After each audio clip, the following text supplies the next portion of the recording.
நாம என்னம்மா சாதாரண மனுஷங்க தானே. பணபலமும் அதிகார பலமும் இருக்கிறவனை எதிர்த்து நம்மளால என்ன பண்ண முடியும் சொல்லு? அந்த கடவுள் எல்லாத்தையும் பார்த்துட்டு தாமா இருக்கா. பண்ற தப்புக்கெல்லாம் சேர்த்து வச்சு அந்த முத்துக்கால ஒரு நாள் அனுபவிப்பான் பாரு.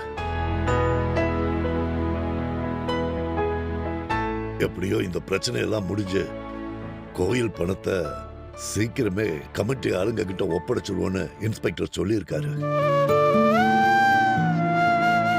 இப்ப முத்துக்கால கிட்ட இருந்து நம்ம கடையை மீட்கிறதுக்கு தான் என்ன பண்றதுன்னே தெரியல.